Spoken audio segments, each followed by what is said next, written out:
discretion is advised for the last 5 minutes of this podcast. Well, you can't do that at the end. Well, I can. We've already talked about stick it in the beginning. The brands. You cannot look me in the face and tell me that selling indulgences was a good thing that wasn't heresy. Yeah. Everyone that you know and everyone that sees you to say, that's a good guy, rather than you say, I'm a Pharisee, I'm a good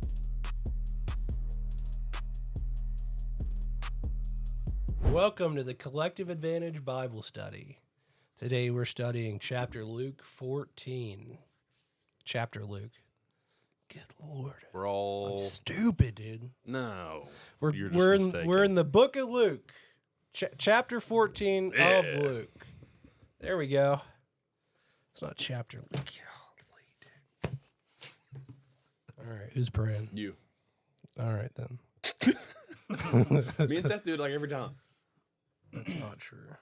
There's literally a video record of how many times each of us has prayed. I'll do a tally. It'll be on the show. You're right here. Sitting here crying and whining. Let's go. Dear Lord, thank you for this opportunity to meet here with my brothers. Thank you for your mercy and for your grace, Lord. We ask that you bless this study. Give us wisdom to interpret your word and to speak it aloud. In all things, we ask that your will be done, Lord. Amen. Amen. Amen.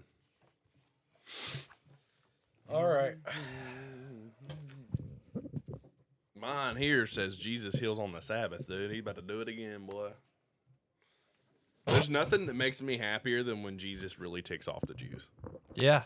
It's pretty sick. Oy vey, you're not following the rules. Oh, dude. I had a hot discussion with one of our buddies about this the other day. Really? Yeah, he gets. Is he a Judeo-Christian? He gets toasty over the rule following, buddy. Oh. Yeah. The rule following of, like, Judaism? Of Roman Catholicism. Really? Mm-hmm. I'm not talking about being a Jew. I'm just talking about rule following. Yeah, I didn't know we had I didn't know I was in a circle with any Roman Catholics. I knew we have some buddies who are like Orthodox. Fascinating. Mm-hmm. Well, I mean, he's not. Yeah, he's Catholic in his beliefs, anyways. But he does not go to a Catholic church. So, not that it really matters. It's just it makes me see how much, and he has a decent argument. He says that Martin Luther created an opportunity for division in the church, which I agree with that, but I think it's a division in what the church had become at the time, which was a bunch of rule following. Because if you follow all those rules all the time, and because we're about to see what happens, to pretend for even a moment that Martin Luther created division in a church that didn't need division is simply a lack of historical knowledge and what the Catholic Church was doing at that time. Mm-hmm. The Catholic Church, they might be on their P's and Q's today. I don't know. I'm not Catholic. But at the time, you cannot look me in the face and tell me that selling indulgences was a good thing that wasn't heresy. Yeah. Selling indulgences is the silliest, most heretical, insane thing that maybe any religion has ever done. Mm-hmm. I'd rather see children sacrificed to the statue of Baal than to sit here and have somebody professing in the name of Jesus that you can pay money to have your sins absolved. Yeah. Yeah. That is insane. Martin Luther called that out exactly as he should have. Yeah. I agree on that one. But it's I think it's less that as much as it is once you start to realize that Christ will put his love for humans over the rule following, right? Yeah. Like the way he puts it in this. Now, I read this a few times, actually, because I've been off the last few weeks, I think. But, he talks about, how on a Sabbath day, if your kid or your ox is, stuck in, a well or a hole or something, you're not just I'll get you tomorrow because I don't work on Sabbath day. No, you're going to do it. You're going to get them out because it's for the greater good. You know what I mean? It's compassion. Basically, he's saying compassion over rule following. Of course. You know, and it's like this is not the first time he's talked about this. It's probably not the third or fourth time he's talked about this in Luke alone. You know? Yeah, of course. And it's like, I think there is a need for there to be different viewpoints when it comes to Christianity, like as far as how you express it, because everyone's going to be able to hold themselves accountable in different ways. Sure. Which is the way that we had talked about it. Like he was like, "Oh, the way the Catholics do it will keep me in line." And I was like, "Well, if that's what you have to keep you in line and to build your relationship with God, then that's fine. Like I don't see anything wrong with that, as long as you're not worshiping the tactics over Christ, if that makes sense. You know what I'm saying? Like, oh, I can't do that because this says I have to. Yeah. You know what I mean? The rules say that I have to. Yeah. Or I can't, or whatever the case may be. Yeah. I don't know. I think, yeah. I don't know enough I about feel the like Catholic Church, but it seems like they have a lot more rituals and like They do. Do they pray to Mary and saints? Yeah. Yeah. See, Yeah. That seems, And that's where we got in. that seems blasphemous to me. I don't know. Well, and his argument is, and I get where he's coming from, is he's like, you can't tell me that he said, I don't want to like misquote him, but he said like Mary's at the right hand of God right now because she's Jesus's mom. And I was like, well, I mean, everybody's with God when they die, if they go to heaven, you know? Like it's like, but he says there's like a hierarchy in heaven or whatever. Mm-hmm.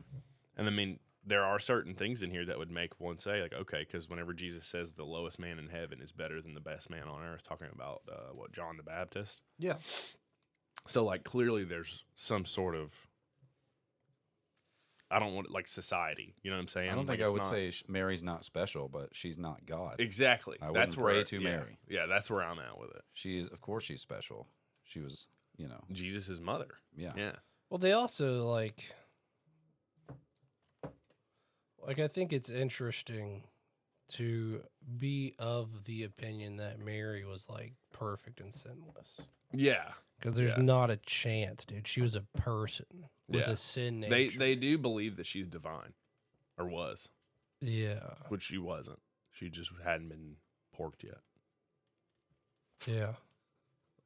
I mean, I'm not saying that's the only parameter. Like, I'm sure God was like, oh, man, this, and this is what's great about her, you know? I don't know. I mean, I would say raising Jesus, there was probably something.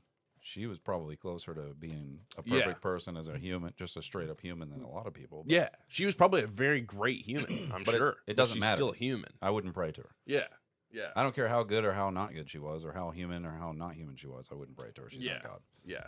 So it Yeah, doesn't matter. I'm right there with you, dude. But then the other argument was like, oh well, do you not ever like talk to anybody that died from your family? I was like, no. I don't go to spirit mediums. I'll say, no, not like that. Just like saying like, oh, I hope you're looking down on me like Papa or whatever. I'd never do that. You know who else No. does that? The Japanese. They don't believe in God. Yeah, but they're gnarly samurais. Okay. Okay. Anyways, We don't pray to our ancestors. It's different, isn't it? Yeah. It's just different understanding in the world. I think it's fascinating. You don't commune with the dead. Yeah. That's only in the Odyssey, dude. Yeah. All right, who's kicking us off in old 14? I will. All right. Mine says a man with dropsy healed on the Sabbath. The important thing is healed on the Sabbath. Yeah. Because Jesus is an OG. What's dropsy? Like Brooks's condition? Dropped it's, at a baby? No, it's Sorry. what Sorry, is it? Brooks. leprosy. Is that what it is? Or no, not leprosy. It means so it's like an infection where you're like holding, your body just like holds tons of fluids and your whole body's like inflamed, like swelled. It's like CHF. Interesting. Sure, I don't know what that is. All right. Well, Chronic heart failure. now it happened know, yeah, I as he guess. went into the house of one of the rulers of the Pharisees to eat bread on the Sabbath, that they watched him closely. And behold, there was a certain man before him who had dropsy, not to be confused with Brooks's condition. Oh, edema. Mine says edema. That's the thing nowadays. What it's called. CHF. That's, Oh, okay. Yeah. Sorry. Go ahead. Not everybody's a paramedic, dude. Yeah. We're not all emergency doctors. Yeah. I'm not a surgeon now, okay? Yeah. Anyways. Dropsy. why he was saying go back to school, because he's a doctor, you know. Anyways, And Jesus answering spoke to the lawyers and Pharisees, saying, "Is it lawful to heal on the Sabbath?" But they kept silent, and he took him and healed him and let him go. Then he answered them, saying, "Which of you, having a donkey or an ox, has fallen into a pit, will not immediately pull him out on the Sabbath day?" And they cannot answer him regarding these things. well, we kind of talked about it beforehand. It's interesting that he Yeah. added like a son there. Yeah. Well, it's like he's like, oh, you do it for your son, but like you'd even do it for an animal. You know what I mean? Yeah. Like he's But I think it also frames like the way Jesus sees us. Like that's not just some like sick like beggar. Like that's like his child. yeah, Dude. yeah. It's pretty neat. Mm-hmm. Then mine says, "Take the lowly place." Yeah, mine says parable of the guests. I can pick up in 7 here. All right. It says the parable of the wedding feast. Now he told a parable to those who were invited, when he noticed how they chose the places of honor, saying to them, when you are invited by someone to a wedding feast, do not sit down in a place of honor, lest someone more distinguished than you be invited by him. And he who invited you both will come and say to you, give your place to this person, and then you will begin with shame to take the lowest place. But when you are invited, go and sit in the lowest place, so that when your host comes, he may say to you, friend, move up higher.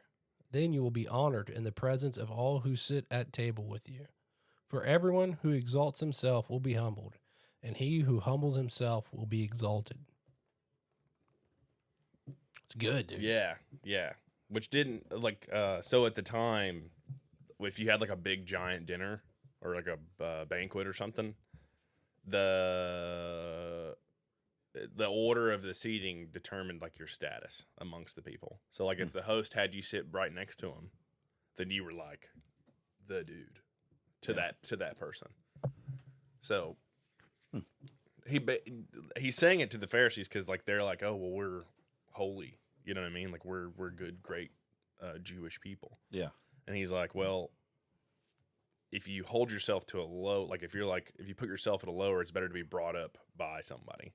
Yeah. And like not praise, but like your accolades are acknowledged by somebody. Instead of saying like, oh, I'm holding myself up here, like I'm better than these folks.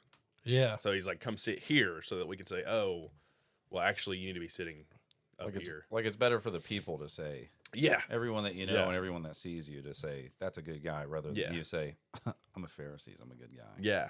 Yeah, like any shine somebody else puts on you is gonna mean way more than like you showing up and be like, I'm this, I'm that, I can do this, blah blah blah. Like, Yeah. you know, like just shut up. I also saw something this week that was like, I thought was really cool because he was talking about this and he was like, you can't rule out the people who talk about how humble they are too. He was like, because if you have somebody that's talking about like why they're so great, and then you take somebody who's talking about like why they're so humble, he was like, regardless, they're focusing on them. And he was like, the real humble So then person, even like that becomes like a point of like pride. yeah, it's vanity. Like you're holding your humbleness to higher than everyone else's humbleness. So you're like, it's like taking away from what. Yeah. I thought that was super neat. I was like, oh, well, that's exactly right. I thought it was really cool. Yeah. Because either way, I feel you're like I've taking your probably eyes done off that of the ball. before. I definitely have done that. Everything in here that Jesus says sucks, I've definitely done. Like, Yeah. at least once or twice. Yeah. Maybe 100 times, you know? I think that's going to be most everybody. Well, I think that's what's so awesome about Christianity is like it's the only one that doesn't like give the power to the people, if that makes sense. Like God is the pure one Yeah. in Christianity. Like there's no like it like brings you down and lets you see like your real wickedness, I guess is what I'm saying. Mm. You know what I mean? But we're forgiven, right? Because of the grace of God. And it's like, it's just interesting that a lot of other ones will be like, oh, like Buddhism, right? Like you're trying to reach this state of like, what is it called? What are they trying to do? It's like It's like like Zen. pure whatever. Yeah. Like it's all based on Nirvana. your performance. Yeah. You know what I mean? That's just one example that I know. Well, it's of. like separating yourself from like any like human emotion. Yeah. So you like Yeah. kind of ascend like manhood. Yeah. Which you Yeah. can also go back apparently. But you also it's like reincarnation. Like you die and you become something else, Mhm. like a rabbit or something, you know. That'd be cool. Yeah. To be a rabbit Have you seen that? Side note kind of. or a but butterfly. I feel like it's still kind of related. Yeah. Maybe you're reincarnated while you're here. Or maybe you're getting a glimpse of your past life. He's definitely Mm. not, folks. Anyways, there's a Buddhist monk AI robot. Did you see that? No. Oh my God. I'm dead serious. Like I'm being for real. Like I feel like if you know, like if you're trying to build your relationship with Christ, right, and you should realize what else is going on Yeah, to a certain extent. of course. This is kind of a sillier fact, but it's a fact, right, about Buddhism. They think this thing is like because it's detached from all human emotion because it's a robot. Yeah. It's like they think this thing is like the Buddhist of all like Buddhists Mm-hmm. because there's no attachment to human connection whatsoever. Like it's programmed to have no feelings and have no like interpretation of like human emotion. So like that's like reaching nirvana essentially. Yeah. That's weird. That is weird. That's interesting. It's Because it is like a very humanist, or I guess like post-humanist, like religion, I guess you would call it. It's hard to call it like a religion because they don't really serve like a higher power. Well, I mean, I don't think religion is just serving a higher power. You know what I mean? It's something you practice for, I don't know, your core beliefs. You know what I mean? If that makes sense, or like your, I don't really know how you put it. Buddhism is a religion.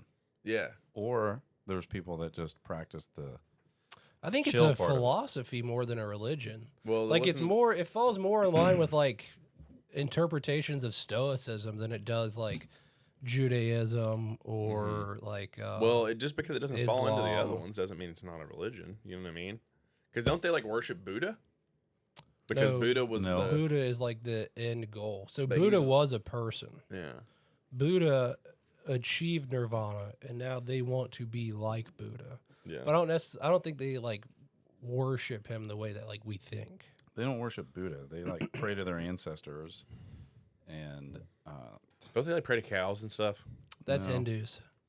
Oh. no, I just The looked this Hindus up have a recently. lot of gods. I was Those just have good arguing food. with my brother about this recently. It is a religion. They have there's 5 codes that are basically like it's like I can't remember what it is. It's like basically they're Like their 10 core commandments. tenets. Yeah. Yeah. I can't remember what it's called, but it's like it was kind of pretty much blasphemous. It was pretty much Yeah. like saying like if you live this way, you're good to go. This is how you should be living. Yeah. Your life should be according to these things. And it was like, See, I watched a show on this too. It was a Korean guy damn. who had Where is been to that? hell. He Yeah. died and went to hell or whatever. I remember you telling me about that. Yeah, it was such an interesting thing to see, and it's like because it's like like listening to it, you're like, this dude's kind of crazy, but now he's established like facilitated a bunch of like Christian churches in Korea Mm-hmm. and like ministries and stuff. Like he's helped them. He's not like a pastor, I don't think, but he's helped like put them together. And like his mom is now a Christian. You know what I mean? But Yeah. like he talks about how Buddhism was like he thinks it's like of the devil, which Yeah, it is. I can see that, You yeah. know, I can't find it. but it's I'll very find it. interesting. But it is like extremely similar to like a lot of the core principles of Stoicism. Like when you look at like the writings of Marcus Aurelius and like a lot of like the famous Stoics, like their 5 like core principles, their tenets are extremely similar to like Buddhist thought. It's like they also believe in like a detachment from like emotions. Yeah. So like you're not attached to any like outcome of any event in your life. So it's basically a way to like safeguard yourself from ever having like a negative feeling. It's really like Stoicism, I think, is a detriment to the Stoic. because you're trying everything you can not to feel. Mm-hmm. So then you develop like this really weird like attachment like style to where like you really can't appreciate the things in your life as you should, Mm-hmm. you know? And I think it's the same way for Buddhism. It's fascinating stuff. Yeah. I read some of the Stoic stuff. I read the Marcus whatever Aurelius books. Yeah, the meditations. Yeah. And it was so hard to get what he was saying. I ran across that before, like some kind of Stoic thing on YouTube, Mm-hmm. and it sounded cool at first, and then it turned into like BS. Well, and I think certain aspects should have like a Stoic look at them. Like if you're in the middle of a situation where maybe it's like business or like us at work, like you don't really have time for your emotions to play in. Like Absolutely. you should be making a decision should that's have not based on how you feel. self-control. But it should be a balance where I think that if you're a full bore like stoic and that's what you're trying to like live your life according to, then you lack a much needed balance. Yeah. I just have You know? a really hard time with people just not being real, and that stuff kind of seems like it starts turning into you just putting on a play to pretend like you're someone else. Why don't you just learn how to control yourself? Yeah. Yeah. You know, be yourself, under control. Mm-hmm. I don't know. Fascinating stuff. Oh, I thought you had more. Okay. No. I'll start off in 12. Now he also went on to say to the one who had invited him, whenever you give a luncheon or a dinner, do not invite your friends, your brothers, your relatives, nor wealthy neighbors. Otherwise, they may also invite you to a meal in return, and that will be your repayment. But whenever you give a banquet, invite people who are poor, who have disabilities, who are limping, and people who are blind, and you will be blessed, since they do not have the means to repay you. For you will be repaid at the resurrection of the righteous. Now, when one of those who were reclining at the table with him heard this, he said to him, "Blessed is everyone who will eat bread in the kingdom of God." That's it. I'm inviting homeless people to my house. I mean, basically, he's just saying, don't take care of people expecting something in return. Yeah. You know? Yeah, I don't really have anything to add to that. That's Yeah. pretty spot on. Like, that's good stuff, dude. Yeah. Like, that's important. That rocks. Yeah. The parable of the Great Supper. The old din, dude. That's what I want. I'm starving. I am also hungry. Now when one of those who sat at the table with him heard these things, he said to him, "Blessed is he who shall eat bread in the kingdom of God." Did you already read that part? Yeah, you're good. Oh, mine's in a separate part. Was that the last thing you read? 15 was the last. Where mine ends, and then Okay. it starts again in 16. Then he said to him, "A certain man gave a great supper and invited many, and sent his servant at supper time to say to those who were invited, 'Come, for all things are now ready.' But they all with one accord began to make excuses. The first said to him, 'I have bought a piece of ground and I must go and see it. I ask you to have me excused.' And another said, 'I have bought 5 yoke of oxen and I am going to test them. I ask you to have me excused.' Still another said, 'I have married a wife and therefore I cannot come.' So that servant came and reported these things to his master. Then the master of the house, being angry, said to his servant, 'Go out quickly into the streets and lanes of the city and bring in here the poor and the maimed and the lame and the blind.' And the servant said, 'Master, it is done as you commanded, and still there is room.' Then the master said to the servant, 'Go out into the highways and the hedges and compel them to come in, that my house may be filled. For I say to you that none of those men who were invited shall taste my supper.'" That's pretty clear. Yeah.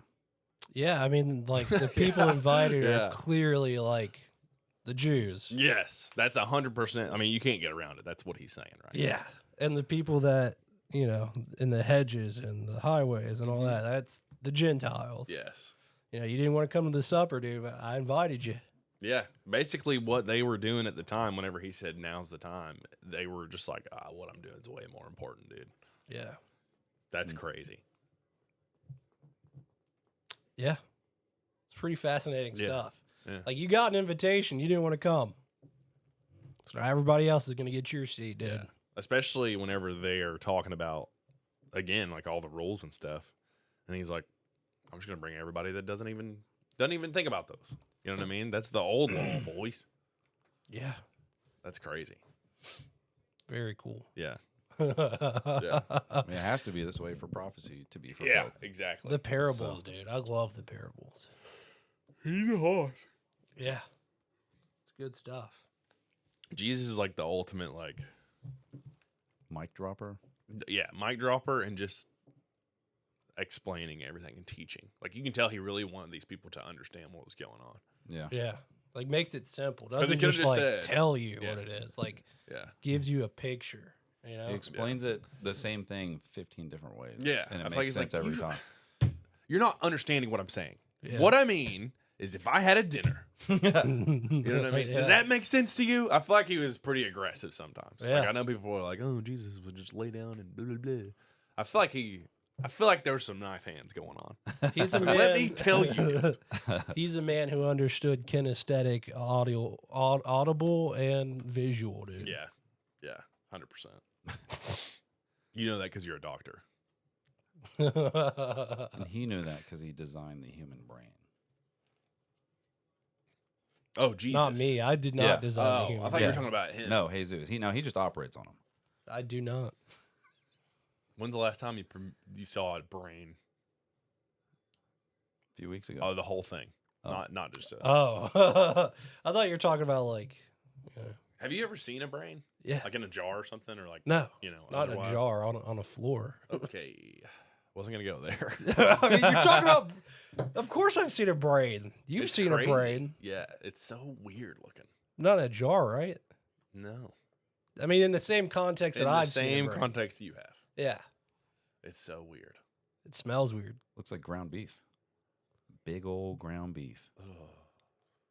All right. See, mine was all the brains I've seen have been all like blown apart. I didn't Dude, get to see. you've like, never the- seen one like, I'm talking like, like a it whole looked like lobe. you just took it out and like set it on the ground. No, I've seen like the like speckled like pink like matter on the Oh, floor. okay. No. I'm Like talking little about pieces of, like, no, brain. I'm talking about a solid whole entire brain. I've never seen a solid. It's a whole very entire brain. interesting looking thing. Actually, I don't remember where, but I know I have. Actually, Actually, one time when I was in school, I performed an autopsy. I have seen like a lobe actually, Yeah. and I can't remember where. It's weird, dude. It's very strange. It might looks- have been in a medical context. I don't remember. It's weird how much it looks like the ones from the movies and stuff. Yeah, Like you don't expect stuff to look the way they make it in movies, and you're like, "Oh my gosh, it's." That's what actually I think like that. about when I see ground beef. Like it's all wavy. Yeah, I mean, I guess I could get that comparison. It's but just like- not. The thin little color's not strips. right, It's though. big. yeah, Yeah. It's big ground beef. yeah. I saw a green one time, and it was very gross. Really? I've seen like the Ew. grayish, It's like aged. pinkish. I've never seen like green. That's It was crazy. disgusting. Mm. It is grayer than you'd think it would be. Strange. You always see like pink. Anyway, Christ had a good dinner, dude. Now that we shared our PTSD with the world. We're not that screwed up, and also like viewer discretion is advised for the last 5 minutes of this podcast. Well, you can't do that at the end. Well, I can We've stick already it- I talked can about stick it in the beginning. the Easy. brains. Yeah, I'll just cut it out, and it'll that magic, dude. it'll be in the intro. That's the part I know Okay. that all the people see. We'll give a warning. Yeah, viewer discretion is advised. This is Booger, and welcome to Jackass. Brain matter is discussed during the last portion of this video. But I think that does it. Yeah. That's the podcast, folks. Thanks for tuning in. We love you. Invite poor people to your dinner. And Booger wants to eat Indian food with everybody. Do it and don't tell everybody about it. Yeah. Goodbye.